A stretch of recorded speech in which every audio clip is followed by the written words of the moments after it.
Well, as the title indicates, making Gouda cheese this time. My first hard cheese, which means I'll be using the new press for the first time.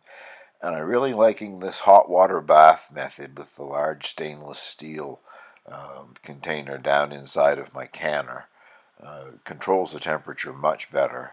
Right now the temperature of the milk is only 42 degrees, and I will be raising the temperature until it reaches 86 degrees. So we'll come back at that point. The temperature is still rising at this point, but I'm adding a half teaspoon of calcium chloride mixed into a quarter of a cup of, in my case, tap water, but dechlorinated water if you have to buy water or set your water out to dechlorinate.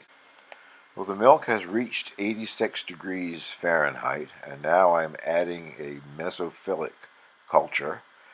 Culture C101 is called by the New England Cheese Company. I get this in pre-measured packets, and that packet is enough to inoculate 2 gallons of milk.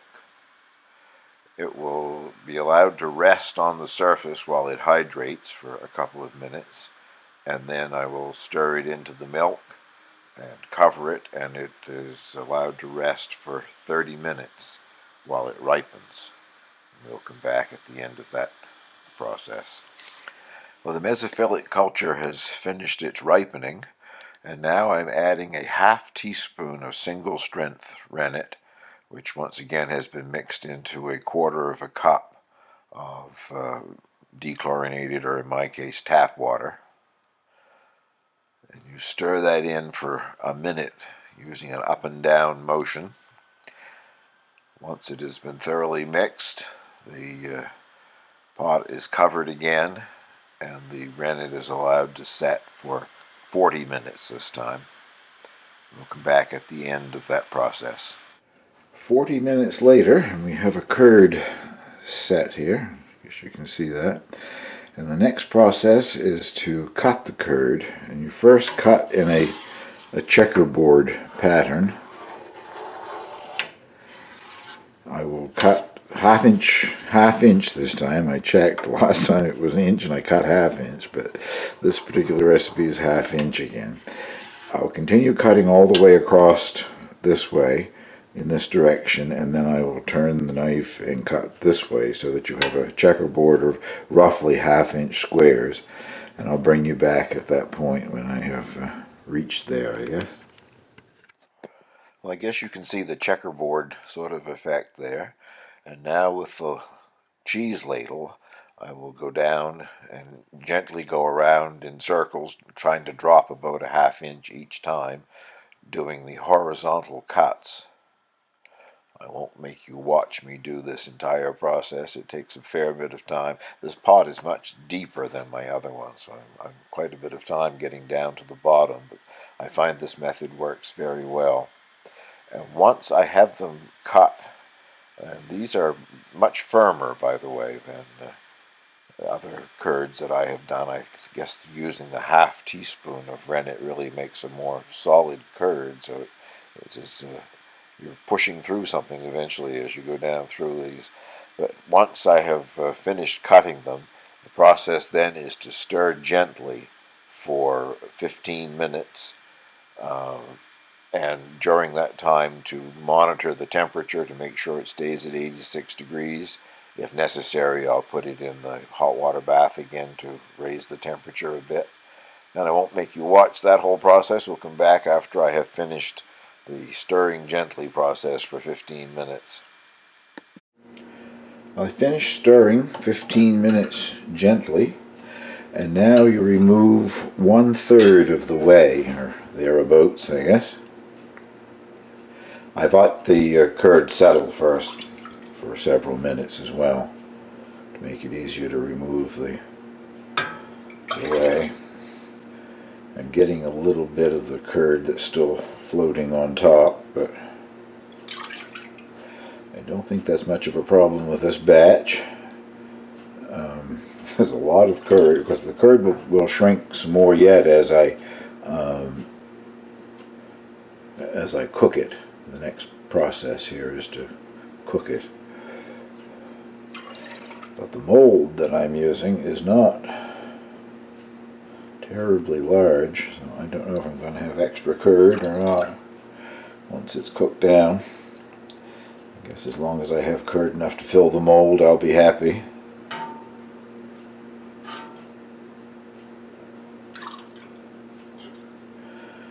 And I don't know how you're supposed to tell when you've removed a third of the way. I mean, I'm removing down as close as I can get to the top of the curd.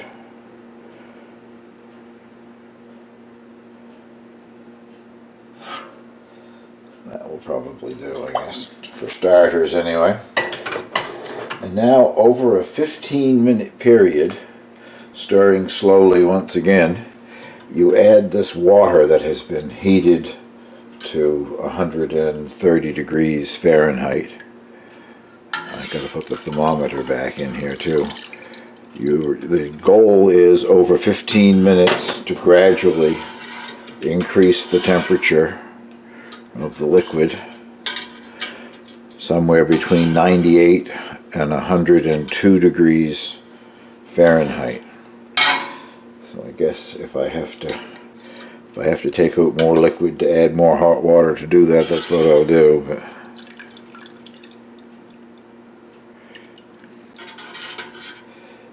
But anyway, set my timer and I'll be back in 15 minutes here.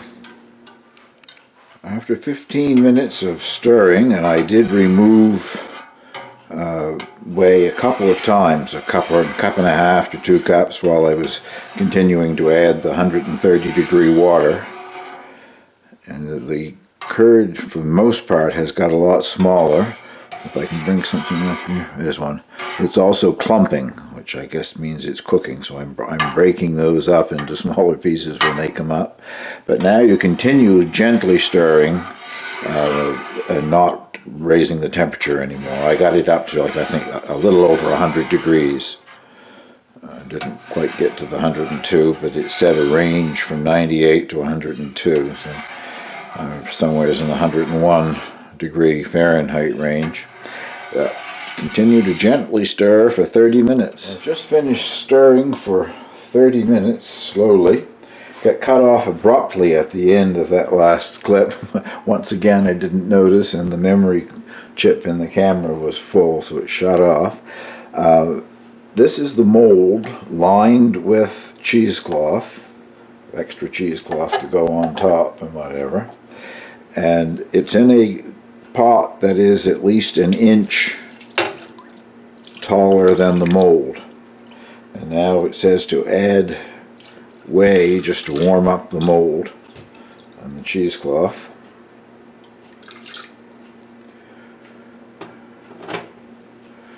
And now fill the mold with curd.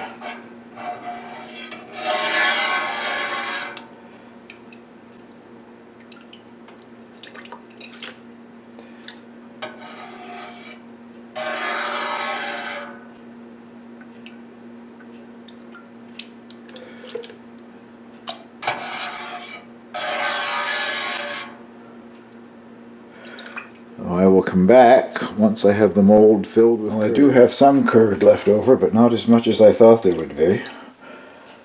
Now you add more whey until you have enough in this pot that it comes up over the curd.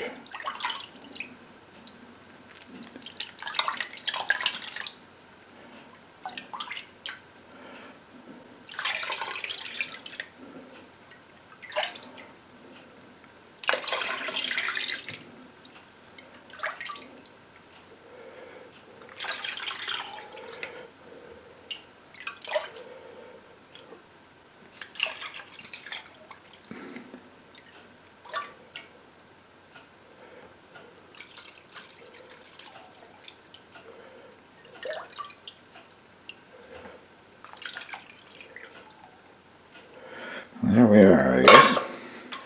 At this point, you cover the curd with the cheesecloth, put on the follower, I guess I've got that centered, and 3 pounds of weight. And if you've seen my previous video when I showed the weights that I'm using on this cheese press that I bought. That is a 3-pound weight. Thankfully, it only has to be there for 15 minutes because I suspect I'm going to be standing here holding it. I'm never going to get that to balance on there, I don't think. So I will come back at the end of 15 minutes when it goes into the cheese press. Well, I discovered that if I put the weight on the follower horizontal instead of trying to stand it up vertically, that it worked just fine. So it has had its 15 minutes in the way with the 3-pound weight on it, and now it has 6 pounds pressure on it for 30 minutes in the press. That's the same 3-pound weight, but it's in the position on the arm here that causes the pressure here to be doubled. That's the first position for putting the weights on. Is it multiplies the weight by 2 times. The next position out here is 2.5 times. The next one is 3 times.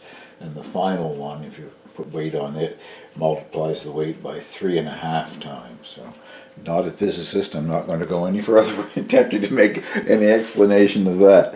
But anyway, it sits in the press now for 30 minutes and then it gets turned and put back in the press. So we'll come back in 30 minutes time.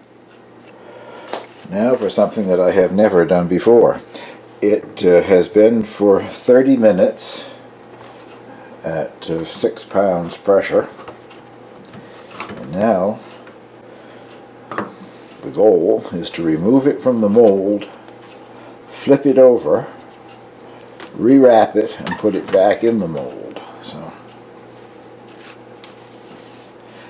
and all of that with hopefully it not falling apart.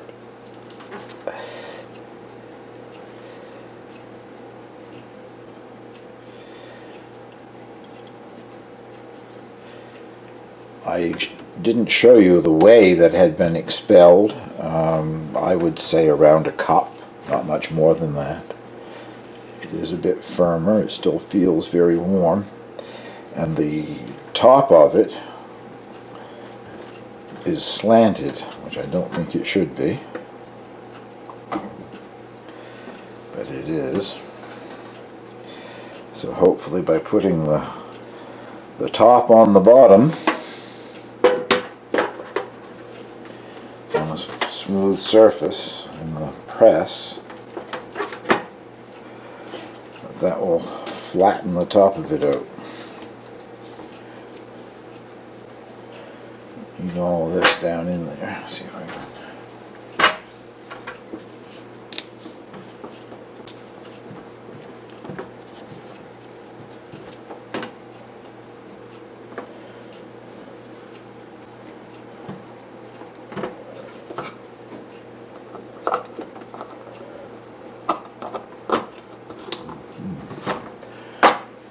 Sure what to do there.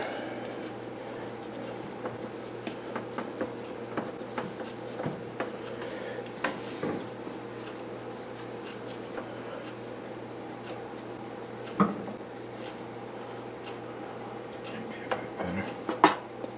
Talking to myself here. Yeah, okay, there we go.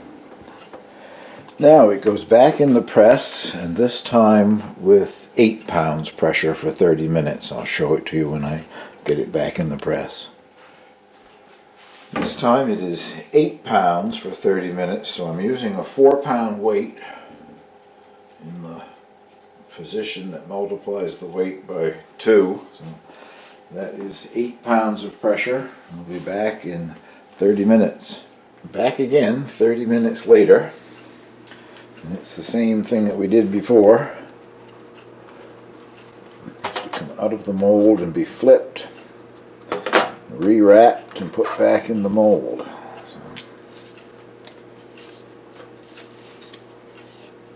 I can tell that it's firmer than it was.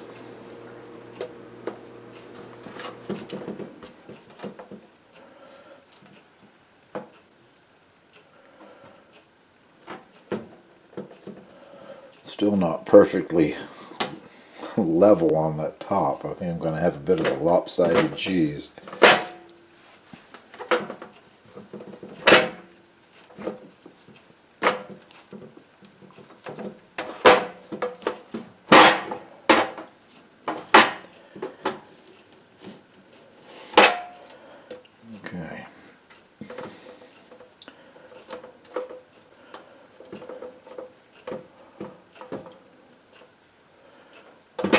I just want enough cheesecloth down in there to cover the surface without binding it up so that the follower won't go down in there properly. I think that will do. Yeah. Now it goes back in the cheese press for 30 minutes again, and this time at 13 pounds of pressure, and I'll show you what I'm doing to compensate there. I can't do 13 pounds, so just as soon as I get it in the press we'll come back. With the weights that I have purchased anyway, it isn't possible for me to do 13 pounds, so I can either do a little more or a little less, and I'm going to go with a little more. If I take that same 4-pound mold and put it out on the end at the 3.5 times location, that puts 14 pounds of pressure on instead of 13, so hopefully that doesn't make a great deal of difference. Be back in 30 minutes. Well, it's had 30 minutes at 14 pounds instead of the 13 pounds. Don't think it'll be any of the worse for wear. Once again, it gets unmolded and flipped. And I think it's looking a little flatter on the top now. I was worried about it having a slanted top, but I guess not.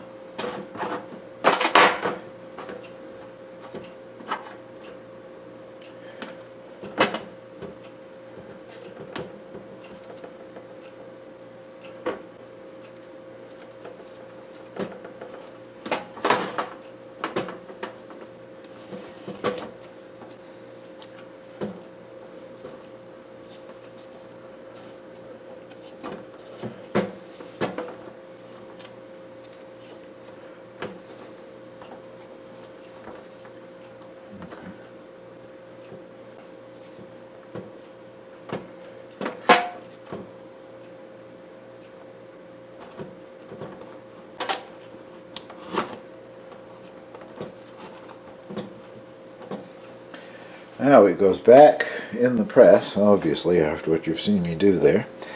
And again, at 14 pounds for me, it says 13, but 14 I'll be doing in it. And this time it is for 8 hours, so I'll be getting up sometime in the middle of the night to do the next stage, I guess. Once I get it in the press, I'll show it to you again.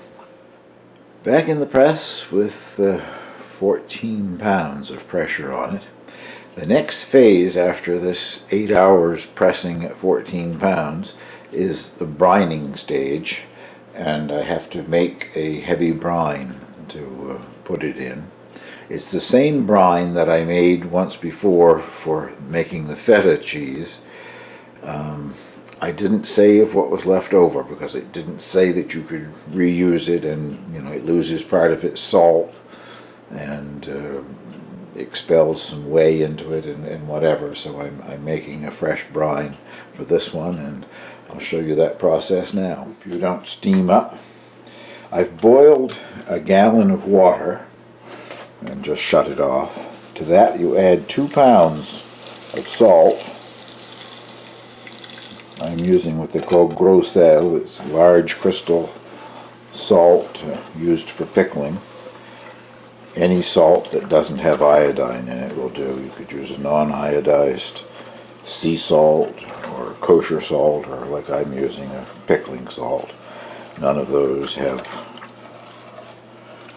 any iodine in them.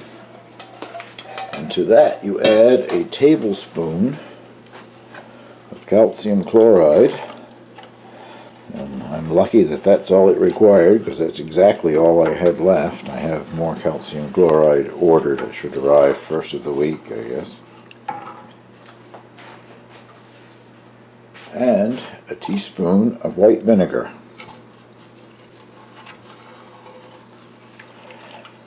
Stir until it's dissolved, and then just let it cool. And before I put the cheese in it, it has to cool to 60 degrees, so I may have to put it in an ice bath to get it down to 60 degrees. But that is it for the heavy brine.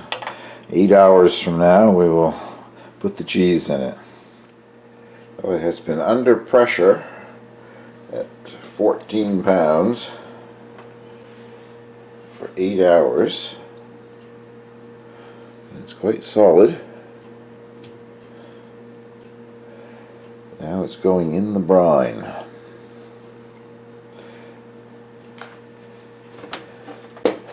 And on the side that's uppermost, you add, it says 2 teaspoons of salt.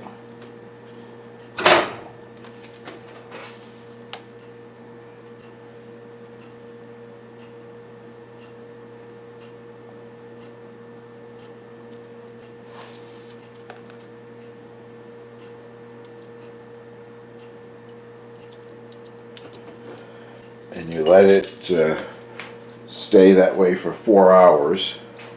And in 4 hours time you flip it and salt the other side.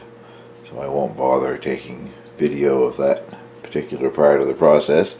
We'll come back when it's time to take it out of the brine in 8 hours time.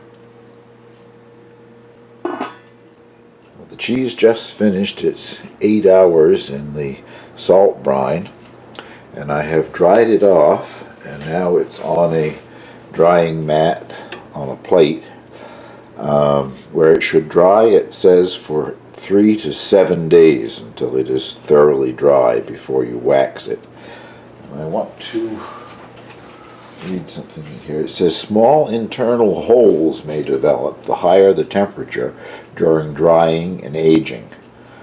The greater the chance of eye development inside, evidently. So anyway, my house is relatively cool. I keep it at 17 degrees in the daytime, and I have these programmable thermostats, so it's 17 degrees in the daytime, and then I think it's 10 o'clock at night they drop back to 10 degrees and come back on and go up to 17 at 6:30 in the morning, something like that. So, but anyway, in the wintertime there's very little humidity, and I don't think it will take much more than the 3 days. I don't think I'll need the week anyway for it to thoroughly dry.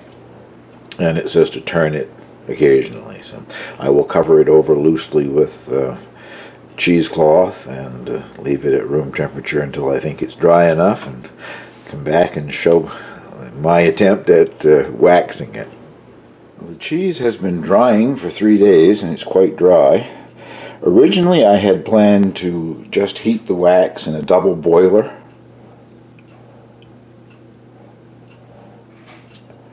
and paint it on with a paintbrush, but this morning I got reading that there is a possibility of mold developing under it if you do that, because the wax won't get any hotter than 212 degrees Celsius, the temperature of water boiling. So I have heated the wax directly on the stove, and that got it up to 225 degrees.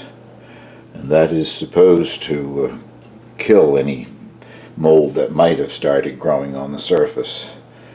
And I will be double waxing here. So as it cools, I'm doing it a second time around. The wax that I'm using is beeswax.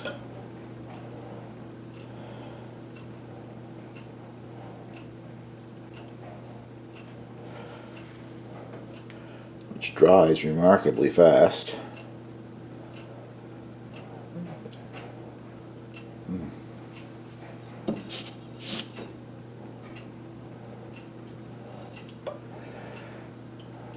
That's a double coat as is recommended. So it'll now go in the cheese fridge, and I'll show you what it looks like in there and explain what temperature it's going in at it, whatever. Lots of reflection in the glass there, but it's in the cheese fridge, and it's supposed to be maintained at a temperature between 64 and 56 degrees Fahrenheit, and that's the fridge has been cycling at about 56 to 61, so that's a good range. It's sitting on a ceramic tile, quarry tile, quite a large one, foot square or something. I didn't have a board or whatever to put in there, and the nice clean ceramic tile I think will work well, and then on top of the tile it's on a cheese mat. It will be turned daily for the first 30 days, and then after that you turn it a couple of times a week. And it's supposed to be in 80 to 85% humidity, which is a bit of a difficulty for me right now, but I'm working on it. Down below the cheese there's a ceramic dish, and I have a towel, a tea towel in it, that's wet, just because I thought that would give more surface area for the water to evaporate from. And it has been going up to a little over 80% humidity. So if that doesn't work, I'll add another one further down to increase the humidity. But you age it for 2 to 6 months. With me, it's definitely only going to be 2 months. I want to try this and see what it's like. But there is the Gouda in the cheese cave, cheese fridge, ready to age and all waxed. Well, once again, time passes here. It has now been 2 months since I waxed the Gouda cheese, and I'm about to try it. Tired of waiting. You can you can age it longer, but the minimum recommended is to age it for 2 months, and that's what I've done. This cheese, I think, could have been a bit larger if you followed the video that I did on making the Colby cheese. I added all of the curd. I was a bit timid when I made this one. I only put the curd to the top of the mold before I started pressing it, and so some curd got wasted. Not a great deal, but I think the cheese could have been a few ounces heavier. I'm going to remove the wax again for this reason here. Several places the wax cracked, and that has caused a mold to grow under the wax. Nothing serious. I'll just remove the wax and cut off any part that's moldy and give this a try. It's much firmer than the Colby. The Colby is a soft, sort of springy type cheese, and the Gouda is much more solid. So I'll remove the wax and we'll come back and give this a taste try here. Well, in the end, I didn't remove all of the wax. I took the wax off of the side, the bottom or the top, whichever you want to consider it, I guess, that had the bit of mold where the wax had cracked and allowed air in. And I've left the wax on the remainder and taken one slice out of the cheese, as you can see. This cheese didn't have any added coloring, so the pale creamy color is just the natural color of the cheese. And now to give it a try.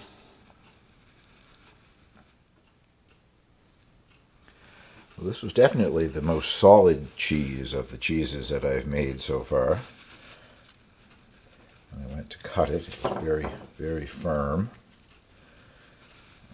I'll give it a taste try here.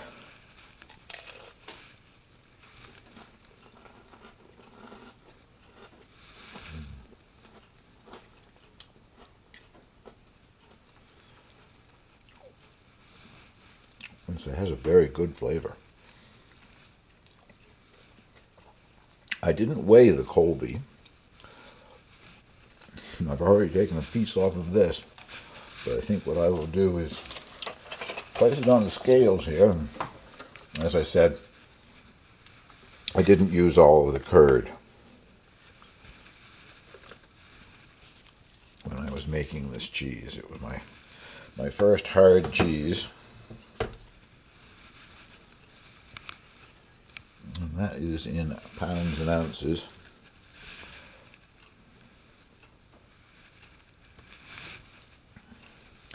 So 23.7, might as well say 24 ounces.